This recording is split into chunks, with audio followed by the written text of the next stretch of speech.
What's up guys, today I'm going to show you my full settings. This won't only help you aim, but it will help your Fortnite run as optimal as it should be. Unless your PC is a toaster. We're going to hop right in and show you. So what you want to do is click the menu, go to your settings. This is what I have on my first screen. So you want to do full screen, do 1920 by 1080 if that's your full resolution. Since I have a 360 Hertz monitor, I can do 360 FPS as long as your PC can handle it.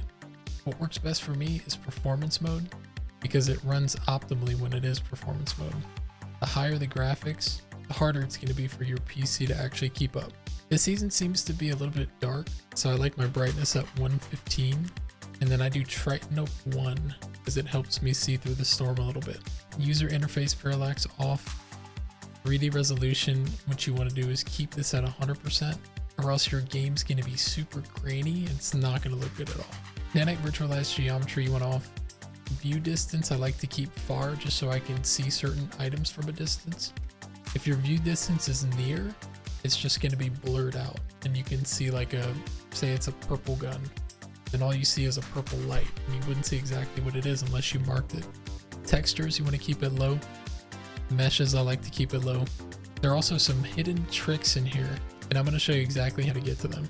So what you want to do is go to DirectX 11 and then restart.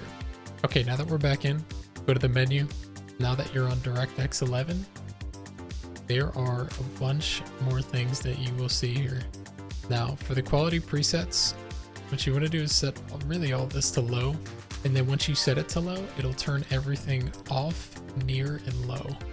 And then once you start changing it, it'll go back to custom. Don't worry about that. As long as you have everything off, low, and near. View distance, I'm gonna put that back to far. But if you scroll all the way down, you can see GPU crash debugging. I keep that off. I keep latency markers off. And for the NVIDIA Reflex low latency, most people put this to on plus boost because that will make your game feel a lot less latent. If you feel that it's affecting your performance, then you could try on, and if it's still affecting your performance, then you might want to turn it off. And for report performance stats, you want to disable this because this can mess with your performance. So obviously to get back to performance, you have to go to performance and then apply again and then restart again. So we're going to restart and then finish out the rest of our settings. Everything looks good. We're back in performance, and again, the stats down here disappear. So let's go over to audio. You can obviously set these to whatever you like. It's all about preference. I keep my sound quality high, but it does decrease performance a little bit if you have your sound quality high. So if you're a performance freak and you want to turn that off, then turn it on low, and then it might help you out. 3D headphones I keep off, including background audio. Subtitles, you want to click in here and turn all these off. Visualize sound effects I keep on, just because I truly feel like it gives you a statistical advantage in every situation. Some people think it's annoying to have footsteps on your screen, but knowing exactly where somebody is, especially when there's a lot going on, it helps out a lot, and all the pros use it too. All right, now we're on communication, which is a new tab. Most of these are preference, but if you go down to text chat, you want to turn this off. Turn off text reporting. You can filter mature language if you wanted to, and then filter YII, which is personal information. All right, so these are the game settings. You can choose your region. A helpful tip is to choose whatever region you're at instead of doing auto, because sometimes when it switches from region to region, it might mess with your ping a little bit. So if you're east, do east. If you're central, go central. And then for west, you want to choose that as well. So now we're on movement. I keep these on, especially for toggle sprint. I do double tap the auto run. It helps me out a bit. Auto open doors, I don't like that on. I'd rather open it myself. Mantle activation, hold jump. Hurdle activation, hold jump. For the hurdle activation, I don't like to automatically hurdle over something, because if you hurdle, that little bit of time that you hurdle could mean you getting beamed and you losing that fight. I keep hold the SWAT pickup off, toggle targeting off, mark danger when targeting off, auto pickup weapons. This could be useful if you're 50-50ing somebody in a chest, so I'm actually going to turn this on. I've been keeping it off for ballistic just so I don't automatically pick somebody's weapon up. But for a normal game, a normal public match, I like to keep this on.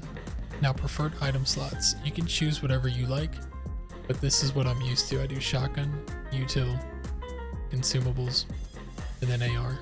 So when you pick up a gun, say you pick up an AR, it's going to go to your 5th slot. If I pick up a shotgun, it goes to my 1st slot, and then whatever else that you put in. Auto sort consumables to the right means if you pick up heals, then it goes all the way to the right side of your loadout. Now for building, I do reset building choice on, disable pre-edit on, turbo building on, that's very important to have. Auto confirm edits both. I've been trying simple edit just to mess with it. It's definitely okay, but I get more satisfaction out of editing myself. Then I go tap. I leave contextual tips off. I have these on NVIDIA highlights off, peripheral lighting off, tap to search on, just so I can tap to search one time on a chest and it would help me open it. 75, 105, on. Now I leave record replays on, but technically you get better performance if you leave it off. So what you want to do is leave all 4 of these off for better performance. You do never off unless you like these energy savings, but it definitely affects your performance as well. Screen shake off, invert steer off, toggle throttle, and vertical air dodge off. So these are my game UI settings. I like to keep these on for the reticles. Show spread off, show recoil on. Damage numbers, I like list and then hit icons, and damage number scale 125%. So when I connect with shots, I see big numbers pop out, and it's very satisfying to me. So I personally like it, and it kind of rewards you for actually hitting those shots. HUD scale at 80.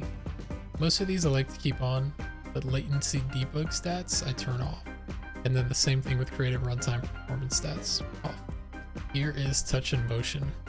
So gyro options I don't use, and since this is actually a new setting here for the first person, so I'm going to turn this off or down as much as I can. If you don't use gyro, I recommend you turn all these off just in case if it affects you. Mouse and keyboard, I like to turn all these off as well, just because I use a controller. And here are the long-awaited sensitivities. So controller auto run I leave off. Builder Pro you want to keep on. Edit and slide time I like to keep this at a minimum because it helps out a bunch. Reset axis I use both. Leave this as low as you can. Vibration I like off just because it kind of messes with your mental when you're shooting, and then you have a bunch of vibration in your hand. Quick weapon I do custom, but I don't use any of this. Toggle behavior none, off, and then both. This might be placebo effect, but some people swears by the fact that 1 and 1 or even 10 and 10 help out a lot with your sensitivity. You can mess around with this, but to do that, you're gonna have to turn your advanced options off, apply, and then switch it to whatever you want to. I leave it at 1. I've always been raised on kind of low sense. When I played Halo, I did a 2 out of 10, and I played multiple tournaments and also won multiple tournaments.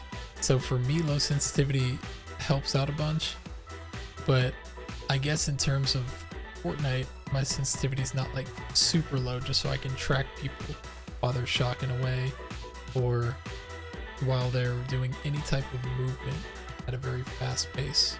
So turn these advanced options back on, apply. For build mode and edit, I like to keep it 2.1 each. First person mode 1%, and I like to use 41-41. Most pros you'll see use 40, anywhere from 40 to 43%. So if I feel like my sense is a little too slow, I might wiggle up a little bit to 42 or 43. And then the same thing, if it feels too fast for me one day, I might turn it down a little bit. I leave all my boosts off and instant boost when building. My ADS speed is 9% each. I leave all these horizontal and vertical boosts off. Boost ramp time. Scope speed multiplier, you can kind of mess around with this, but this helps out with snipers. So I do 1.05%. And I use exponential and not linear. Most people use linear. About 80 to 85% of people use linear. But for me, expo is something that I got really used to, and it feels best for me. So this is what I use. You can use my settings and see if it works for you. If the ADS is too slow, too fast, you can always wiggle around, but try and use my sense if you feel a little bit lost. And then if you need to switch it a little bit, then go ahead and kind of inch up or inch down a little bit, but try not to drastically change your sense. Aim assist, 100. Tracking aim assist, to keep it 100. Some people think that going 99% helps a bit, but I don't believe that that would help or hurt at all. It's 1%. Aim assist is much stronger on console opposed to PC anyway, so you're not going to feel a lot of aim assist. What you need to do is work on your aim, whether it's in an aim training map or just consistently playing. But the more you play, the better you'll get. Now for my dead zone, 11%, 10-11% is pretty standard in terms of the left stick dead zone. For my right stick, I have it 15%. Even though I like to keep it as low as possible, it was at 9%, but I change it up to 15%, and that's usually when I get stick drift.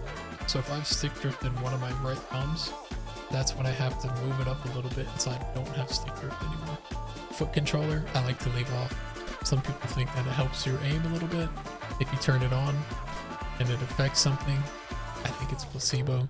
Vehicles, keep on, even though you can really turn it off. Turn this off, and then everything at 0. All right, now here's my controller binds. So I have 2 paddles on my controller.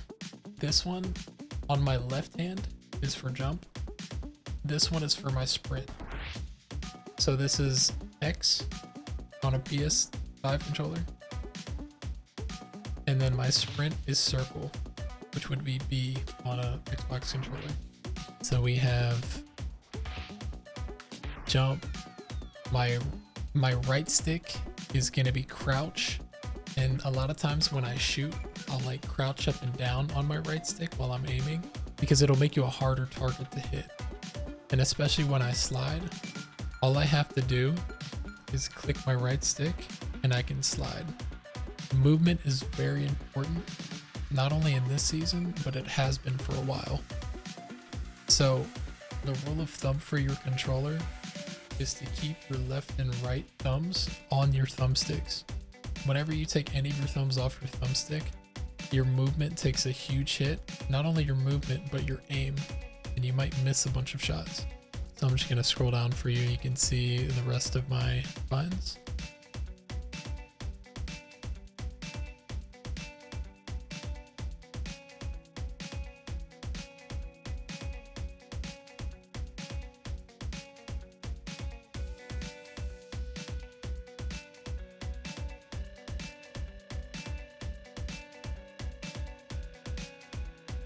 Okay. And then you guys can copy whatever you need to. When you go to account privacy, you just want to turn off what helps your performance. I usually do surveys off. I keep my friend invites off because I stream every day on YouTube, Twitch, and TikTok. So I don't want to get a lot of unwarranted friend requests. I'll leave gifts on. Party joinability is invite only, so nobody can hop on. I turn off seek and confrontational emotes because I don't like to get donkey laughed on. I turn seek confrontational emotes onto never because I've been donkey laughed on so many times. So I think I'm okay with that. Public game stats on. This is how you can see your stats on FortniteTracker.com. I do hide your name during display so nobody can see my name in the game. And then I usually do everything else off. And then I turn this on. And what this does, hide display names during regular matches. All you see is player when I eliminate somebody. And sometimes it's a mental thing when you see a good player in the lobby. So I like to turn my brain off of that and feel confident in every fight. One more thing so I can help you out with your performance.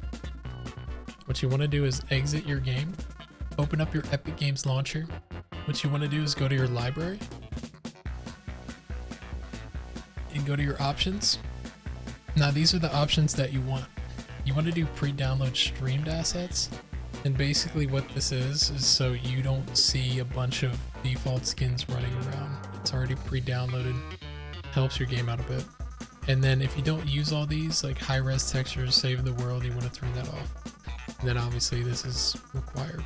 So do that, apply. Then what you want to do is go to manage, and you want to verify your files. If that helped you out, feel free to leave a like, comment, and also subscribe to the channel, and I'll see you on the next one.